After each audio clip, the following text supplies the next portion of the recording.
What's going on, guys? Cloud Envy here, and I am bringing you our week 6 match 6 against Stab in the Chicago Sacred Fire, our first rematch of the whole season, and so far the only opponent to beat us.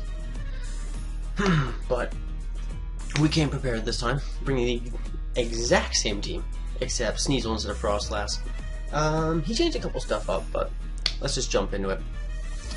Now we're going to start off with Sasuke. He's going to go into Bruce Bun Lee, and this play is super important. We go for the fake out to nullify his fake out, and he ends up going for the return, which is going to break our sash and allow us to go for a hard counter.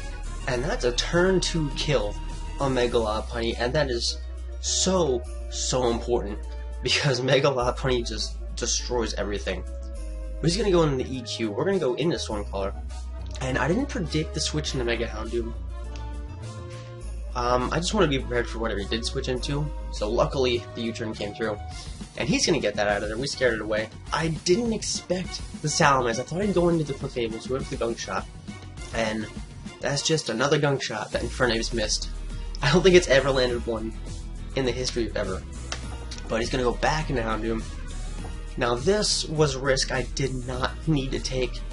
It wasn't even a low roll. We needed a medium, high, to a max roll to kill it.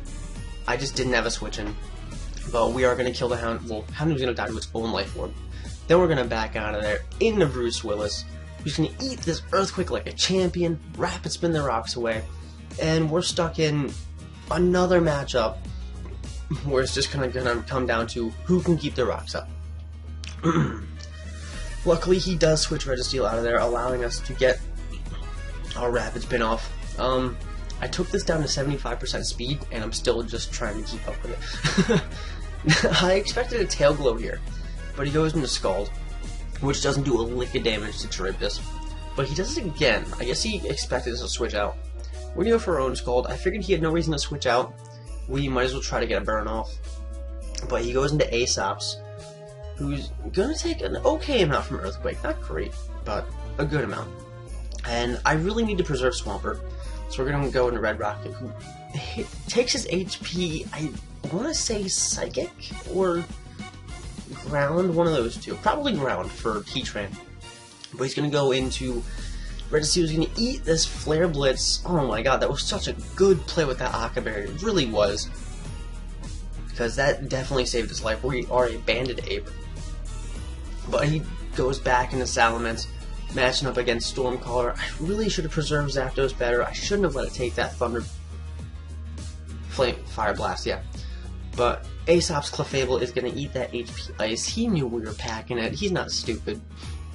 We're going to go into Bruce Willis, who doesn't eat that Moonblast very well at all, which makes you think he's got some kind of special attack investment. So he's going to switch out of there, go back into the Mence, who's going to eat this when it gets their Gyro Ball for a crit hit. And at this rate, I'm thinking, awesome! Fortress can kill the Salamence. We're gonna do it. And he goes for a Roost. And at this point, I'm thinking, oh my god, he's running Intimidate D-Dance. I have to get out of here. So we're going into the Sneasel, giant risk of a play, but he goes to the Defog, and it hits me. This is a fat Mence. He brought a defensive Salamence. Like, that's crazy, but so good. Went for the fake out to try to get some extra damage off, but he did switch out. So I went for the knockoff just to kind of eat away at this thing, so I don't really have too much I can take it. Luckily, he does not kill Sneasel. We can go into Charybdis, who's going to take the Iron Head very well, as he goes back into Aesop's, who's going to eat a Scald. And I'm not really sure what this thing's going to want to do. I predicted a switch, so we went for the Endeavor, which was a poor play. He took 0% damage. We go for an Earthquake here, as he does set up a Calm Mind. And I figured, you know what? This is the best opportunity we're going to get at this range of health. Let's just go for the Miracle. So we do bring that thing back down to about 30% before lefties. I really thought he was going to switch into Registeel here, but he goes into the Mence. Great prediction on his part. He takes no damage from the EQ.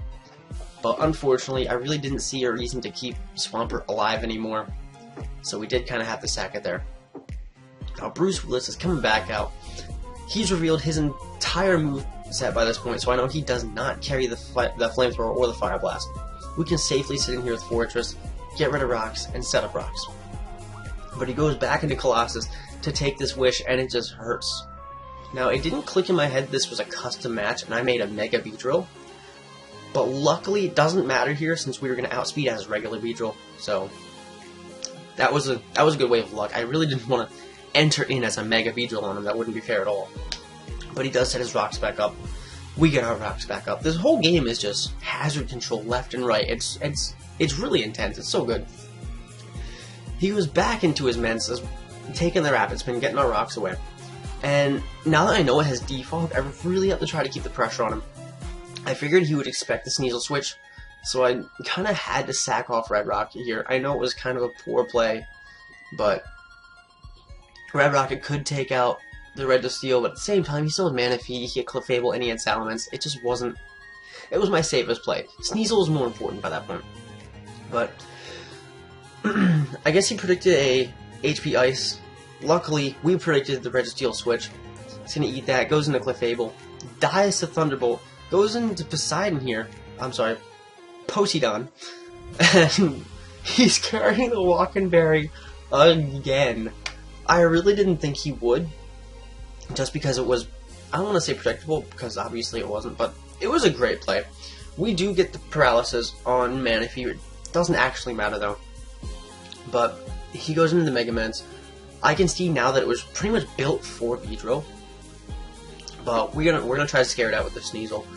The whole reason I kept Sneasel around was because I want to keep pressure on that Men so he can't default.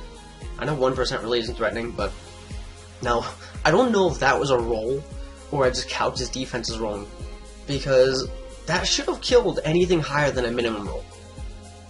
At the same time, I don't know his defense investment, but it really doesn't matter because we went for the knockoff anyway. I'm gonna knock off his lefties. He's a defensive Salamence, so we're faster. We go for the Poison Jab.